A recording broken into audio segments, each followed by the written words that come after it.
ఇప్పుడే చూశాను అఖండ 2కి సినిమా రేట్లు పెంచుతున్నట్టుగా రాష్ట్ర ప్రభుత్వం ప్రకటించింది.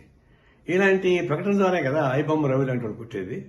మీరు కోట్ల రూపాయలు ఖర్చు పెట్టి సినిమాలు తీసేసేవాళ్ళు ఆ డబ్బులు మొత్తం ప్రజల మీద భారం వేయాలని ప్రయత్నిస్తుంటే ఇది ఎవరికి న్యాయం?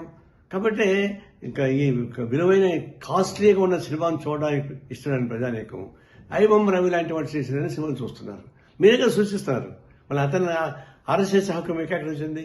ఈ ప్రభుత్వానికి నైతిక హక్కు లేదు. ఐబొమ్మ లాంటి వాళ్ళని అరెస్ట్ చేసే నైతిక హక్కు మీకు లేదు. ఎందుకంటే మీరే సృష్టిస్తున్నారు అట్లాంటి వాళ్ళని. ఇప్పుడు ఆయన జైలు పెట్టి ఇంకా చాలా మంది వస్తారు.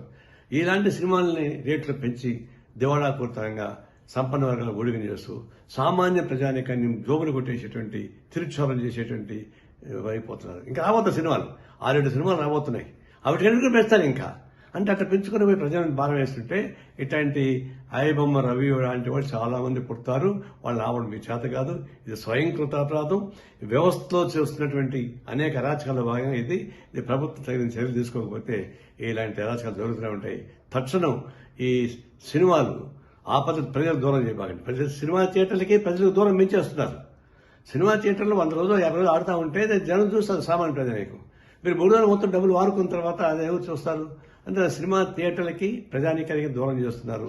కళామతలకి ప్రజలకు దూరం చేస్తున్నారు. ఇది అత్యంత ప్రమాదకరమైన ధోరణి. ఇలాంటి విలాసవంతమైన సినిమాలు తీసి వాళ్ళు నష్టం అవుతుందని భయంతో ప్రజల మీద భారం వేస్తే ఇది ప్రజలు ఊరికే ప్రసక్తి లేదు. మేము తీవ్రంగా ఖండిస్తున్నాం.